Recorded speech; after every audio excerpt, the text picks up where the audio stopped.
Bien. Alors, modifier la dimension du motif dans l'objet. Vous avez sélectionné votre objet avec la flèche noire. Oui. OK. Bon, ceci dit, si c'était avec la flèche blanche plus, ça marcherait aussi dans ce cas-ci. C'est l'occasion de voir. Tiens, la flèche blanche normale, vous avez déjà testé, alors ça, vous voyez comment ça fonctionne? Oui. Bon, OK, si vous prenez un point et que vous le bougez, c'est comme la flèche noire. C'est parce que juste avant d'utiliser la flèche blanche, sans le signe plus, la flèche blanche, là, juste avant de l'utiliser, j'avais utilisé la flèche noire. Alors, tous les points sont sélectionnés. Mais si on clique à côté et qu'on clique sur le point et qu'on le bouge, voilà, c'est la manipulation. On peut déformer. Voilà, il y a plein de choses à faire. OK. Donc ça, vous connaissiez. Il y a juste l'astuce que la flèche blanche, on a l'impression qu'elle ne marche pas bien si on l'a utilisée avant la flèche noire, parce que tous les points sont sélectionnés. D'ailleurs, je vais faire un truc ici, vous n'êtes pas obligé de le faire. Je vais aller dans le menu Illustrator Réglages, Sélection et affichage des points d'ancrage. Et je pense que pour la suite de la formation, ce ne sera pas plus mal que les points d'ancrage soient plus grands. Donc, c'est OK. Voilà. Vous voyez, ils sont plus grands maintenant. Là, on voit mieux. C'est juste pour la formation, parce que sur la projection, c'est pas certain qu'on voyait bien les points, savoir s'ils étaient creux ou pas. Donc, pas sélectionné ou sélectionné. Là, il n'est pas sélectionné. Là, il est sélectionné. Pas sélectionné, là. Sélectionné, voilà. Bon, c'est un peu plus visible. C'est dans sélection et affichage des points d'ancrage. C'est juste le petit curseur ici pour agrandir la taille des points. Voilà. OK, donc sélectionnez avec la flèche noire.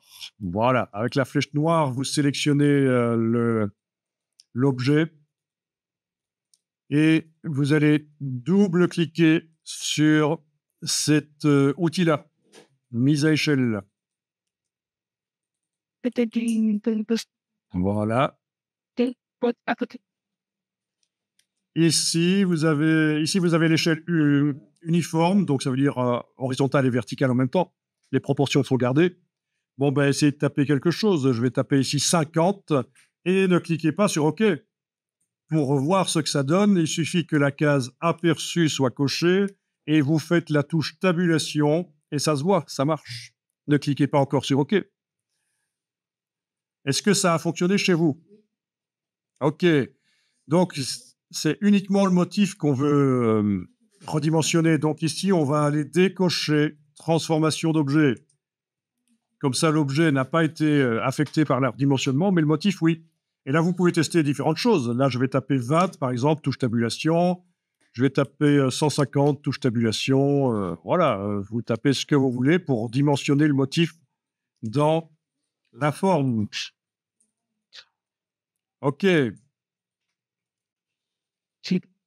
Alors, les motifs, on verra que on peut en faire soi-même. Et puis, il y en a aussi plein qui sont disponibles sur Internet. Des motifs pixels, des motifs vecteurs. Là, on est en train de travailler avec des vecteurs. Si vous zoomez, Alt roulette, en principe, vous ne voyez pas les pixels, vous ne voyez pas les petits carrés, vous voyez ce que c'est les pixels. Voilà, on ne les voit pas, c'est des vecteurs. Parce que tout ce qu'on a généré là, c'est des vecteurs. D'ailleurs, on peut les voir, les vecteurs, on peut visualiser l'illustration sans couleur. Si vous faites touche commande, vous enfoncez la touche commande. Est-ce que vous voyez la touche commande sur le clavier? Donc, c'est celle-ci, en fait, touche commande. Et pendant que vous avez la touche commande enfoncée, vous enfoncez Y. Et voilà. Voilà. Les motifs, ils sont vectoriels, mais ils ne sont pas accessibles encore pour l'instant. Par contre, les autres illustrations, vous voyez que c'est vectoriel. Mais croyez-moi sur parole, les motifs sont vectoriels et on pourrait voir les vecteurs s'il fallait. Ça, c'est juste pour enlever la... C'est pour enlever la couleur, voilà. Et alors, quelque chose d'intéressant qu'on va faire, c'est que plus tard, quand vous allez faire du dessin technique de vêtements, on va se faciliter la tâche, on va faire 2 fenêtres. Il y aura une fenêtre en couleur et une fenêtre sans les couleurs. Comme ça, vous aurez plus facile pour manipuler les formes, surtout quand elles passent en dessous des autres. Donc, pour l'instant, c'est soit l'un, soit l'autre. Mais donc, nous, on fera les deux en même temps. Voilà. Alors, j'ai donc utilisé la touche commande du Mac. Bien sûr, c'est simple. En fait, les raccourcis clavier, ce sera assez simple. C'est-à-dire que la touche commande, vous l'avez pas sur Windows, forcément. Donc, il faudra utiliser la touche contrôle. Sur Windows, vous devrez utiliser la touche contrôle. Chaque fois qu'un raccourci clavier sur le Mac utilise la touche commande, il faut utiliser contrôle pour faire la même chose sur Windows. Donc, ce sera contrôle Y sur Windows. Après, je ne vais plus vous le répéter. Hein, voilà. Commande Y sur le Mac, vous savez que c'est contrôle Y sur Windows. C'est assez simple. C'est ça qui est intéressant, c'est que le logiciel, une fois qu'on est dedans, il fonctionne assez bien de manière similaire qu'on soit sur Windows ou sur Mac. Il y a juste, voilà, les claviers, ça, on ne peut pas les changer. Donc, l'objet est sélectionné. On va faire la rotation. Oui, tu as raison, c'est ça. On double-clique là-dessus juste à côté. Et voilà, on peut tourner.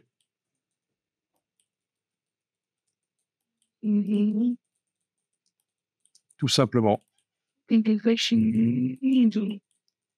L'objet doit être sélectionné. Si ça ne fait pas, c'est peut-être parce que l'objet n'est pas sélectionné. Donc, d'abord, sélectionner l'objet avec la flèche noire et puis double-cliquer sur l'outil de rotation et transformation d'objet et décocher. Et voilà, ça transforme que le motif. Voilà, donc ça, c'est pratique. Bien, bien, bien. Et alors, pour le positionnement, c'est un peu plus chipot. En ayant l'objet sélectionné, il faut double-cliquer sur la flèche noire. Et là, il faut ajouter des valeurs. Par exemple, en horizontal, plus, j'ai dit plus ici, voilà, plus 10 mm, touche tabulation, et ça se déplace de 10 mm vers la droite, en principe. Hein. Voilà, c'est comme ça qu'on fait. Par exemple, ici, moins 5 mm, touche tabulation sur le clavier, ça se déplace de 5 mm vers la gauche, voilà. Et alors, pour descendre, ce sera un plus, en fait. Je vais tester ici, plus 5 mm, touche tabulation. Oui, c'est descendu de 5 mm. Et pour remonter, ce sera négatif alors. Hein. OK. Donc, pour aller vers la gauche, c'est en négatif. Vers la droite, c'est en positif, à cet endroit-ci. Et pour remonter, c'est en négatif ici. Et descendre, c'est en positif là. Voilà. Bah, c'est un peu chipot. Sinon, il y a une autre possibilité pour placer convenablement, comme on veut, le motif dans la forme. Vous avez une idée? Vous avez tout ce qu'il faut pour répondre à la question. Comment je peux facilement, une autre manière, repositionner le motif dans la forme, le mettre exactement là où je veux qu'il soit? Avec la Ah non, ça c'est pour l'outil ici, c'est pour l'agrandir ou le rétrécir. Ici, il est à la bonne taille, le motif, je vais dire, mais je veux le positionner différemment dans la forme. Ça peut être une solution, la palette... Exactement, ben voilà, vous avez trouvé. Donc, l'objet est sélectionné, voilà. Menu de la palette de transformation, je peux éventuellement... Tiens, si on transforme le motif, là, on arrive à le bouger. Non, ça marche pas, ça. Il faut demander transformer l'objet, voilà, et c'est l'objet que je bouge par rapport au motif. Voilà. Donc, c'est menu de la palette de transformation, transformer l'objet. Du coup, quand je bouge l'objet, le motif reste en place, mais donc je peux essayer de faire comme si l'objet était une fenêtre, je fais apparaître la partie de motif qui m'intéresse. Voilà, et quand c'est bon, je rebloque, comme vous avez dit, transformation, tout transformer. Et là, quand on bouge, voilà, il est bien en place comme je le voulais. Donc ça, c'est un peu plus interactif que ce double clic sur la flèche et d'aller mettre des valeurs pour aller vers la gauche, à droite, en haut, en bas, c'est un peu chipot ça. Voilà. Super. OK, donc on va enregistrer le fichier. Parce que pour l'instant, on n'a pas encore enregistré. Vous allez dans menu fichier, enregistrer sous. Donc, on va enregistrer le fichier. Fichier enregistrer sous. Et Surtout ici, je vais d'ailleurs cocher ceci, ne plus afficher, et il faut choisir enregistrer sur l'ordinateur. Parce que si vous choisissez l'autre option dans Creative Cloud, ça va envoyer par Internet les fichiers et ça va prendre pas mal de temps. Ça va tout ralentir en fait. Donc on va faire en local, sur le disque dur interne de l'ordinateur, c'est là qu'on va enregistrer. Même si vous a dit qu'il y a beaucoup de choses qu'on ne pourra pas faire alors qu'on pourrait les faire si on enregistrait sur le cloud de Adobe. Mais voilà, on fait à l'ancienne, avant que le cloud existe. Bien, donc où est-ce qu'on en est? Je vais donc sur le bureau. Vous avez le bureau? OK, vous allez faire un nouveau dossier. Vous voyez le bouton nouveau dossier? Oui. Parfait.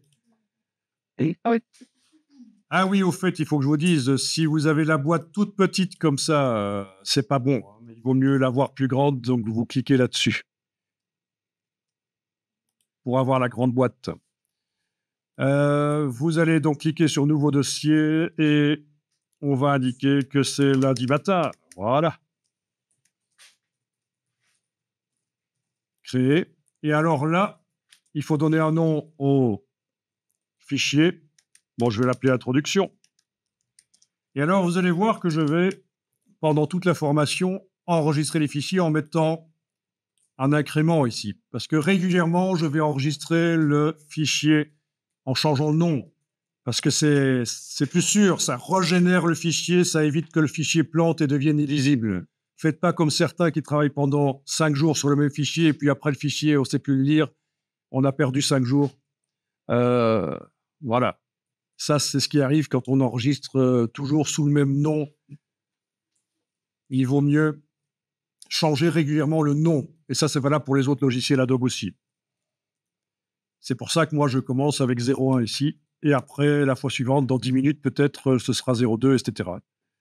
Donc, je clique sur enregistrer. Il y a une boîte qui apparaît ici. Vous n'avez rien à faire avec la boîte. Il n'y a rien à changer. Vous cliquez sur OK. Et voilà, le fichier est sur le disque dur. OK, alors là, je suis sur YouTube et c'est sur une de mes playlists parce que je fais plein de playlists de veille technologique et graphique. Et c'est une des playlists qui concerne la mode. Donc, tout ça pour vous montrer que Illustrator actuellement est beaucoup utilisé pour faire du stylisme, du dessin technique, etc., du patronage, mais peut-être un peu moins le patronage, mais plus du dessin technique et du dessin de silhouette. Enfin, voilà.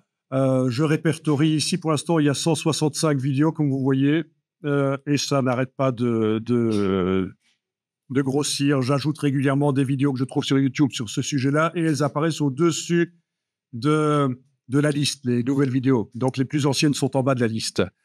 Donc, comme ça, vous voyez, Illustrator, il y a plein de gens qui l'utilisent. Alors oui, ce sont des playlists où ce sera beaucoup de l'anglais. Désolé.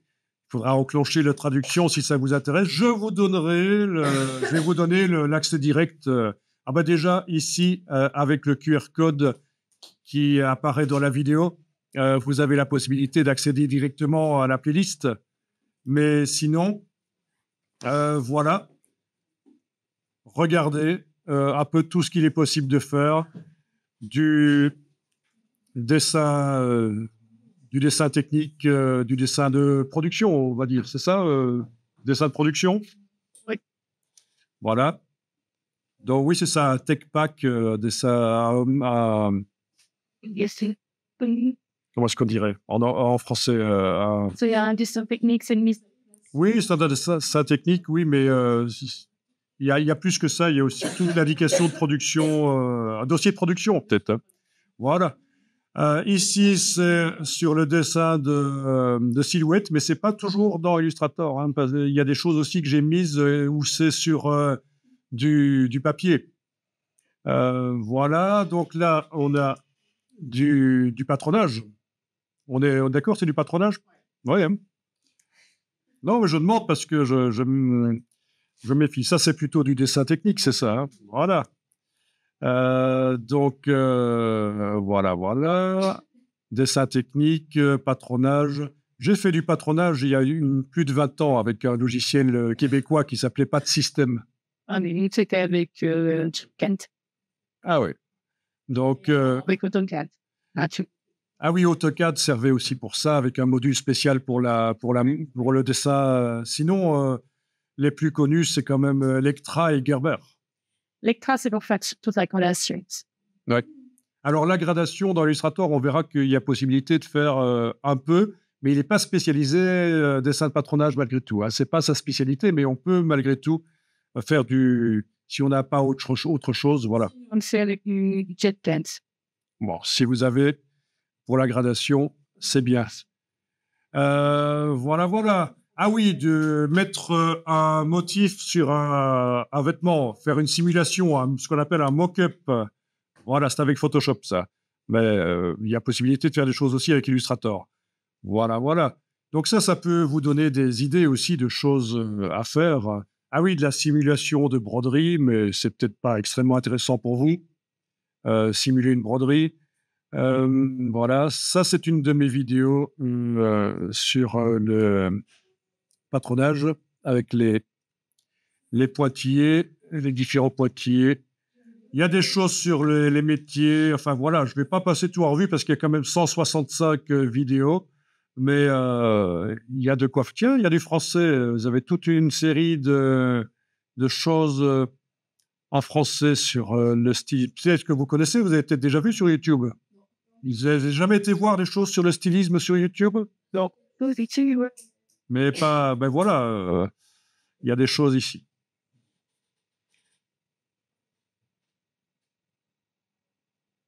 Oui, évidemment, il n'y a rien à faire. Dès que c'est quelque chose de très pointu, il faut. Ce sont des choses en anglais. Voilà. Donc, Illustrator, beaucoup utilisé. Voilà, pour faire ce genre de choses, par exemple, on va voir qu'il y a des solutions. On dessine la première forme à gauche, la dernière à droite, et puis on demande de faire les intermédiaires. Hein. Il ne faut pas nécessairement tout dessiner.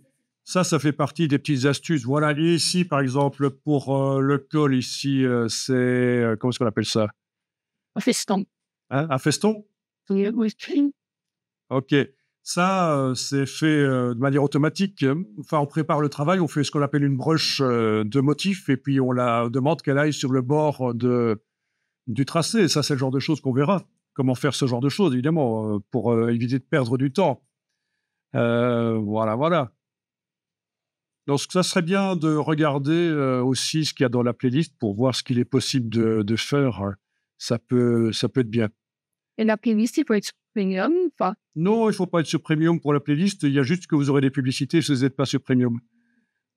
Ça, je peux rien y faire. C'est YouTube qui vous envoie des pubs. Moi, j'ai Premium pour éviter les pubs. Et pouvoir écouter les vidéos pendant que j'ai une autre application qui fonctionne sur le smartphone ou la tablette et pouvoir télécharger les vidéos. Voilà. OK, donc assez intéressant. Le dessin en symétrie sera vu aussi, bien sûr, parce que quitte à... En symétrie en temps réel, pas juste faire la moitié puis symétriser et raccorder. C'est de la symétrie en temps réel. Si je bouge à gauche, ça bouge à droite tout seul aussi, quoi. C'est dynamique. Enfin, il y a quand même beaucoup de choses à faire, mais je compte aussi sur vous pour amener des demandes spécifiques. Moi, ça m'intéresse aussi. Donc, attendez un peu. Je vais vous faire un raccourci rapide vers la playlist. Comme ça, vous aurez le raccourci. Si j'arrive à retrouver mon outil, le voilà.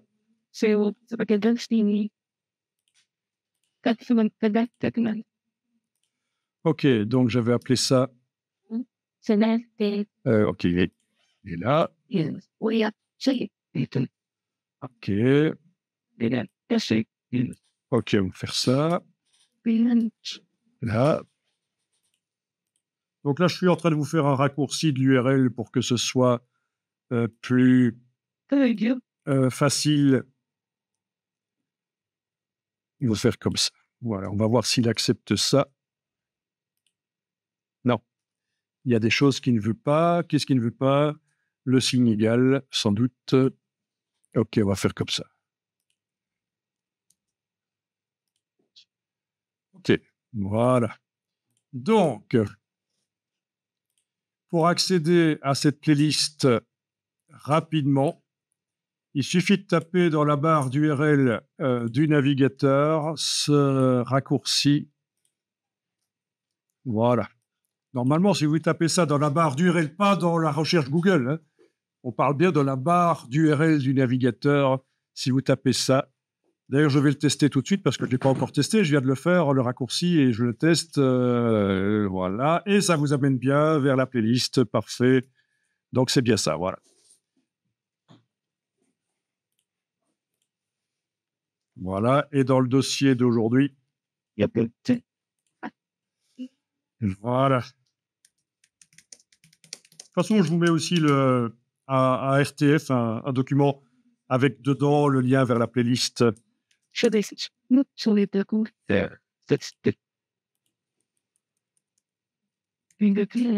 Voilà.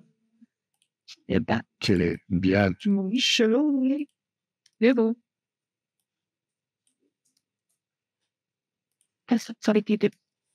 Voilà, donc l'accès direct à la playlist.